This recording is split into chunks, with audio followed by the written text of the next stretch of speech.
आज महाराष्ट्रामध्ये आणखी एका निवडणुकांचा गुलाल उधळला गेला। 12 जिल्हा परिषदा आणि 125 पंचायत समित्यांचा निकाल लागला। प्रत्येक पक्षाने आपापली आकडेवारीही जाहीर केली। आकड्यांचंच बोलायचं तर भाजपने सर्वाधिक जागा इथेही जिंकल्याचं मुख्यमंत्री देवेंद्र फडणवीस यांनी जाहीर केलं। पण इतर निवडणुकांपेक्षा जिल्हा परिषदांच्या निवडणुका वेगळ्या असतात। आपल्या राज्यामध्ये भौगोलिक विभागानुसार राजकारणही बदलतं। कोकण असो की पश्चिम महाराष्ट्र, उत्तर महाराष्ट्र असो की मराठवाडा असो, विदर्भ असो, प्रत्येक भागाचं एक वेगळं राजकारण आहे। म्हणून त्याचं विश्लेषण विभागवार समजून घेतलं पाहिजे। आजच्या राजकीय शोलेमध्ये आपण आजच्या निकालाचं विभागवार विश्लेषण करणार आहोत। सुरुवात करूया पश्चिम महाराष्ट्रापासून।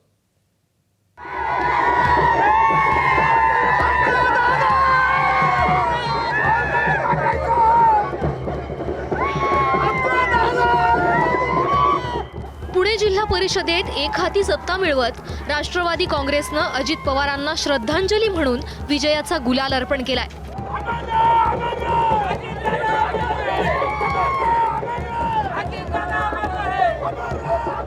हा विजय पहिला दादांना, आदरणीय दादांना समर्पित करतो।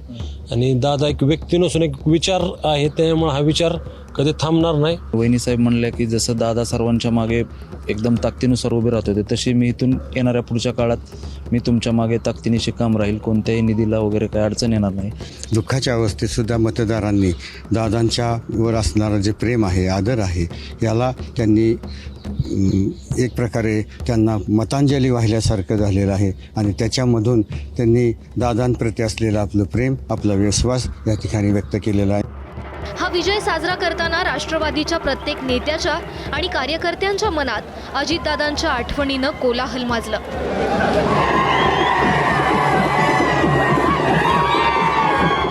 हा आनंद पाहायला, उमेदवारांचा विजय पाहायला आमचे नेते अजितदादा पवार साहेब खरं तर आज हवे होते।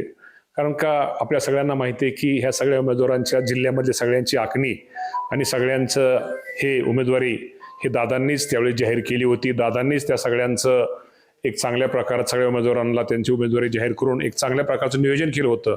खरं तर या यशामध्ये दादांचा खूप मोठा सिंहाचा वाटा आहे। त्यांच्या विजयाच्या माध्यमातून निश्चित प्रकारे त्यांना अभिवादन करून त्या दादांना या विजयी उमेदवारांच्या वतीने मी श्रद्धांजली अर्पण करतो।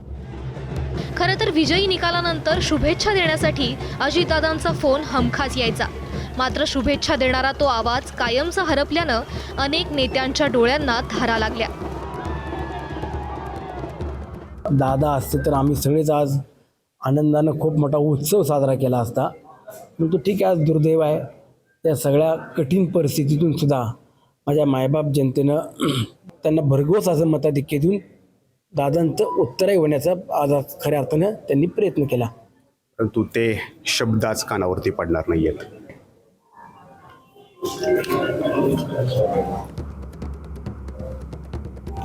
पुणे आणि पिंपरी चिंचवड महापालिका गमावल्यानंतर अजित पवारांना पुण्यातील जिल्हा परिषद आणि पंचायत समित्या गमावून चालणार नव्हतं। म्हणूनच त्यांनी महापालिकेतला पराभव बाजूला ठेवत पायाला भिंगरी लावून प्रचार सुरू केला। मात्र अशाच एका प्रचारासाठी बारामतीत उतरताना विमान अपघातात अजित पवारांचा दुर्दैवी मृत्यू झाला। मैंने बहुत सोच समझकर ये निर्णय किया था कि अजीत दादा जो हमारे सहयोगी थे, हमारे मित्र भी थे, हमारे उप मुख्यमंत्री भी थे, उनका निधन होने के बाद मैं उसके आगे प्रचार नहीं करूँगा। तो मुझे ऐसा लगता है कि एक बार ये निर्णय लेने के बाद उसमें फ़ायदे नुकसान का कोई विषय नहीं होता, उस प्रकार से विचार भी नहीं किया जाना चाहिए। मुझे लगता है कि जो रिज़ल्ट आया है उससे मैं समाधानी हूँ। पुण्याप्रमाणे साताऱ्यातही दोन्ही राष्ट्रवादींनी एकत्र येत बड्या प्रतिस्पर्ध्यांना काटेकी टक्कर दिली आहे। साताऱ्यात भाजप, शिवसेना आणि राष्ट्रवादी काँग्रेस स्वतंत्र लढले। मंत्री जयकुमार गोरेंना साताऱ्याच्या मतदारांनी मोठा धक्का दिलाय। जयकुमार गोरेंचा एक भाऊ आणि वहिनी यांना पराभवाला सामोरं जावं लागलंय। स्वतःचं होमपिच असलेल्या माणखटावमध्ये सुद्धा जयकुमार गोरेंना म्हणावी अशी कामगिरी दाखवता आलेली नाहीये। साताऱ्यातला भाजपचा आणखी एक मोठा चेहरा म्हणजे शिवेंद्रराजे। मात्र आपल्या निकटवर्तीयांना जिंकून आणण्यात शिवेंद्रराजे ही अपयशी ठरले। साताऱ्याला लाभलेले तिसरे मंत्री म्हणजे शिवसेनेचे शंभूराज देसाई. त्यांनी मात्र पाटणचा गड राखलाय.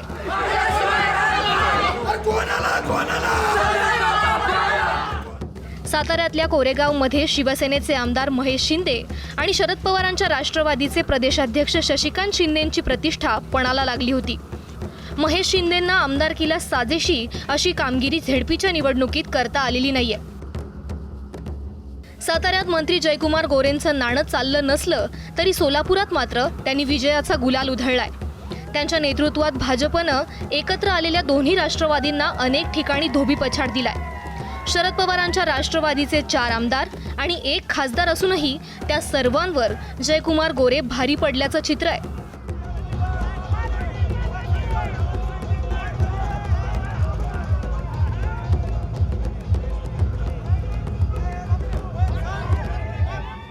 शरद पवारांच्या राष्ट्रवादीचे माढ्याचे खासदार धैर्यशील मोहिते पाटील आणि माढ्याचे आमदार अभिजित पाटील यांना मतदारांनी मोठा धक्का दिलाय. बार्शीमध्ये तर भाजप विरोधात दोन्ही राष्ट्रवादी आणि दोन्ही शिवसेना एकत्र आल्या होत्या. मात्र माजी आमदार राजेंद्र राऊतांच्या नेतृत्वात भाजपनं विजयाचं कमळ फुलवलंय.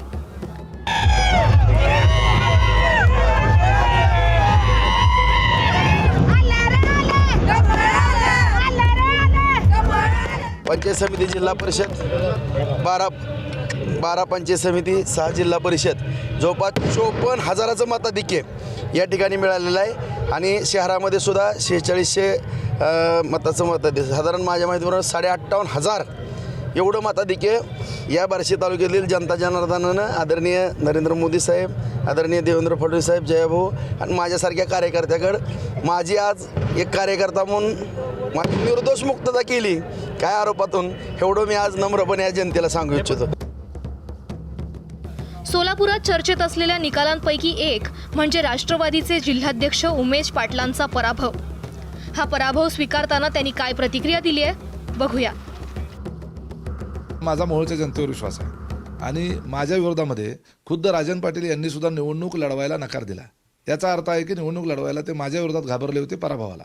मग आता हे फेअर इलेक्शन होतं त्यावेळेला ते घाबरणारच होतं. मग आता त्यांना अशा पद्धतीनं EVM मशीन पळवून निवडणुका जिंकायच्या असतील आणि जिंकले उद्या तर त्या जिंकण्याला अर्थ काय असतो. कोल्हापूर जिल्हा परिषद निवडणुकीमध्ये राष्ट्रवादी काँग्रेस पक्ष हा सर्वात मोठा पक्ष म्हणून समोर आलेला आहे.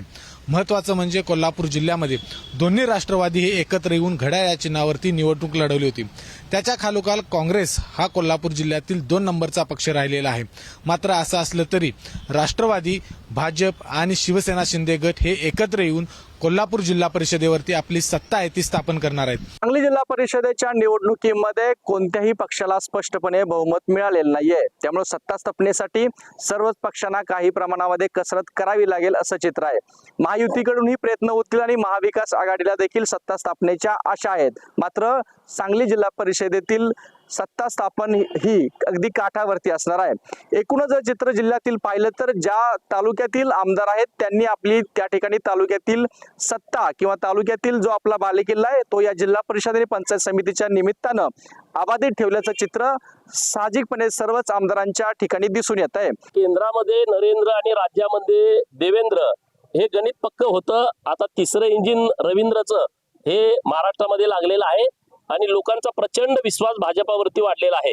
खरं तर देवाभाऊ प्रचारासाठी कुठेही गेले नाहीत तरी सुद्धा त्यांच्यावरती आणि भाजपावरती लोकांचा प्रचंड विश्वास आहे आणि लोकांना भाजपला सत्तेत आणायचं आहे म्हणून प्रचंड मतदान लोकांनी केलंय. विशेष म्हणजे पश्चिम महाराष्ट्रात ज्यांच्या विजयाची चर्चा आहे ते देखील महायुतीतच आहे आणि ज्यांच्या पराभवाची चर्चा आहे ते सुद्धा महायुतीतच आहे. ब्युरो रिपोर्ट, ABP माझा.